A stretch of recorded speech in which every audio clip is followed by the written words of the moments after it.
எல்லாருக்கும் வணக்கம். நிறைய பேர் என்ன சொல்லுவாங்க, என் கொலஸ்ட்ரால் நார்மல்னு சொல்லுவாங்க. ஆனால் அந்த ரிப்போர்ட்டில் இருக்கிற ஆக்சுவல் நம்பர்ஸ் என்னென்னு அவங்களுக்கு தெரியாது. ஸோ கொலஸ்ட்ரால் ரிப்போர்ட் என்றது நாங்கள் லிப்பிட் ப்ரொஃபைல் ரிப்போர்ட் அப்படின்னு சொல்லுவோம். அது ஆக்சுவலாக உங்கள் ஃப்யூச்சர் ஹார்ட் ஹெல்த்க்கான ஒரு ரிப்போர்ட் கார்டு. இப்போ லிப்பிட் ப்ரொஃபைல்னால் என்னென்னு பார்க்கலாம். Lipid profile decoded by doctor G Surender, consultant interventional cardiologist. So இந்த லிப்பிட் ப்ரொஃபைல்னால் என்ன? பேசிக்காக லிப்பிட் ப்ரொஃபைல்ன்றது ஒரு பிளட் டெஸ்ட். ஸோ உங்கள் பிளட்டில் இருக்கிற வேரியஸ் டைப்ஸ் ஆஃப் ஃபேட்டை மெஷர் பண்ணி கொடுக்குற ரிப்போர்ட் தான் lipid profile. For example HDL, LDL, TGL, lipoprotein லிட்டிலே எட்ஸெட்ரா. யூஸ்வலாக பேஷண்ட்ஸ் பார்க்குறது அந்த டோட்டல் கொலஸ்ட்ரால் நம்பரை பார்த்துட்டு நான் நார்மலாக இருக்கா இல்லையான்னு சொல்லிட்டு அவங்க ஜட்ஜ் பண்ணிப்பாங்க. பட் இந்த டோட்டல் கொலஸ்ட்ரால்னால் என்ன? டோட்டல் கொலஸ்ட்ரால்ன்றது ஒரு ஓவரால் ஸ்கோர். நீங்கள் எக்ஸாமில் எடுக்கிற ஒரு டோட்டல் ஸ்கோர்னு வச்சுக்கலாம். ஆனால் அது உங்களுக்கு ப்ராடர் பிக்சர் கொடுக்குமே தவிர உங்களுக்கு ஃபுல் ஸ்டோரி அது கொடுக்கறது கிடையாது. ரெண்டு பேஷண்ட்க்கும் ஒரே டோட்டல் கொலஸ்ட்ரால் இருக்குதுன்னு வச்சுக்கோங்களேன். பட் அவங்களுக்கு உள்ள ஹார்ட் அட்டாக் ஆன ரிஸ்க் கண்டிப்பாக வேறுபடும். இதை வச்சு தான் நம்ம மற்ற பேராமீட்டர்ஸ் பார்க்குறோம். எதை வச்சு நம்ம பார்க்குறோம்? அடுத்தது எல்டிஎல். இதுதான் வில்லன், த பேட் வில்லன் இந்த மூவி. ஸோ இதுதான் கெட்ட கொலஸ்ட்ரால் நம்ம காமனாக சொல்லக்கூடியது. இந்த கெட்ட கொலஸ்ட்ரால்னா என்ன அர்த்தம்? லிவரில் இருக்கிற கொலஸ்ட்ராலை நம்ம ரத்த குழாய்களுக்கு கொண்டு சேர்க்கறது மட்டும் இல்லாமல் அதோடைய சுவர்கள், அதாவது அந்த ரத்த குழாயோட சுவர்கள் வால்ஸில் போயிட்டு டெபாசிட் பண்ணுது. இது ஓவராலாக நாட்கள், மாதங்கள், வருடங்களாக இந்த டெபாசிஷன் ஆக உங்கள் இரத்த குழாய்கள் எல்லாம் சுருக்கம் ஏற்படுது. அதோடைய பிளட் ஃப்ளோவை அது பாதிக்குது. இதனால் வரக்கூடியது தான் ஹார்ட் அட்டாக். இதுவே பிரெயினில் நடக்கும்போது அது நம்ம ஸ்ட்ரோக்குன்னு சொல்கிறோம். அடுத்தது ட்ரைகிளிசரைட்ஸ், டிஜிஎல்னு ஷார்ட் ஃபார்மாக சொல்கிறோம். இதுவும் ஒரு வகையான ஃபேட் இந்த பாடி. எப்போ உங்களுக்கு சுகர் அன்கண்ட்ரோல்டாக இருக்கோ, ஸ்மோக்கிங், ஆல்கஹால், தைராய்டு மற்றும் நிறைய காரணத்தினால இந்த ட்ரைகிளிசரைட்ஸ் ரைஸ் ஆகுது. ஸோ எல்டிஎல் முதல் வில்லன்னா ட்ரைகிளிசரைட்ஸ் உங்கள் ஹார்ட்டுக்கான ரெண்டாவது வில்லன். இந்த நான் ஹெச்டிஎல் கொலஸ்ட்ரால்ன்றது total number of harmful cholesterol particles உங்கள் பிளட்டில் எவ்வளோ இருக்குது அதர் தேன் ஹெச்டிஎல். ஸோ இது எல்லாமே உங்கள் ஃப்யூச்சர் ஹார்ட் அட்டாக் வரதுக்கான ரிஸ்க்கை நம்ம ப்ரெடிக்ட் பண்ணக்கூடிய நம்பர்ஸ்.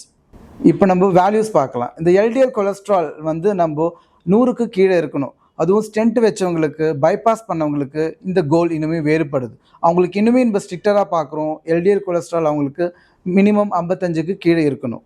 இந்த ஹெச்டிஎல் கொலஸ்ட்ரால் நம்மளுக்கு யூஸ்வலாக ஃபீமேல்ஸ்னால் அவங்களுக்கு 40க்கு மேலேயும், மேல்ஸ்னால் அவங்களுக்கு 50க்கு மேலேயும் இருக்கிறது நல்லது. ஸோ அடுத்து பார்க்க போகிறது யார் இந்த கொலஸ்ட்ரால் டெஸ்ட்டு பண்ணுறது. சார் நான் நல்லா இருக்கேனே, எனக்கு எந்த ஒரு சிம்டம்ஸும் இல்லையே, நான் கொலஸ்ட்ரால் டெஸ்ட் பண்ணணுமா அப்படின்னு கேட்டிங்கன்னா கண்டிப்பாக பண்ணணும். 30 வயசு தாண்டினவங்க, இல்லை அவங்க strong family history of heart disease இருக்கிறவங்க இன்னுமே கம்மியான வயசுலேயே இந்த ஸ்க்ரீனிங் ஸ்டார்ட் பண்ணணும். ஏன்னா கொலஸ்ட்ரால் ஜாஸ்தியாக இருக்கிறதுனால அவங்களுக்கு ஒரு சிம்டம்ஸுமே வரப்போகிறது இல்லை.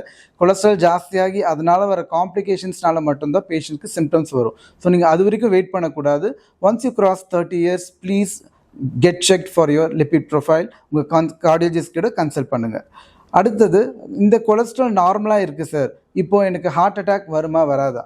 ஸோ கொலஸ்ட்ரால் அதாவது லிப்பிட் ப்ரொஃபைல்ன்றது a piece of the puzzle அப்படின்னு சொல்லலாம். இது ஹார்ட் அட்டாக் வரக்கூடிய நிறைய ரிஸ்க் ஃபேக்டர்ஸில் இதுவும் ஒரு risk factor. For example sugar, BP, smoking, obesity, genetic predisposition, இது எல்லாமே கூட ரிஸ்க் ஃபேக்டர்ஸ் ஃபார் உங்கள் ஹார்ட் அட்டாக். இதில் கொலஸ்ட்ரால்ன்றது ஒரு பகுதி தான். ஸோ உங்களுக்கு கொலஸ்ட்ரால் நார்மலாக இருந்தால் கூட மற்ற ரிஸ்க் ஃபேக்டர்ஸ் இருக்கும்போது உங்களுக்கு ஹார்ட் அட்டாக் வரதுக்கான ரிஸ்க்கும் கூடும்.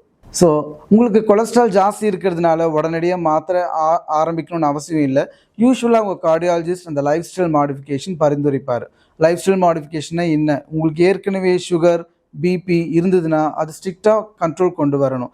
ஸ்மோக்கிங் பழக்கம் இருந்ததுன்னா அது கண்டிப்பாக விடணும். ஆல்கஹால் இருந்துச்சுன்னா அதையும் நீங்கள் அவாய்ட் பண்ணணும், இல்லை ரொம்பவே மினிமைஸ் பண்ணிக்கலாம். இந்த மாதிரி ரிஸ்க் ஃபேக்டர்ஸை நீங்கள் மாடிஃபை பண்ணணும். ப்ளஸ் உங்கள் உடல் பருமன், ஒபிசிட்டி இருந்ததுன்னா உங்கள் வெயிட்டையும் நீங்கள் கண்ட்ரோல் கொண்டு வரணும். ஸோ டெய்லி நீங்கள் ஃபிசிக்கல் ஆக்டிவிட்டியை ப்ரமோட் பண்ணணும். 30லேருந்து 35 நிமிடங்கள் தினம் நீங்கள் நடக்கணும். வாரத்துக்கு 5 நாளாவது இது மினிமம் நீங்கள் செய்ய வேண்டியது இருக்குது. So dietary modification, red meat avoid பண்ணுறது. Red meat like mutton, beef, pork அதை அவாய்ட் பண்ணலாம்.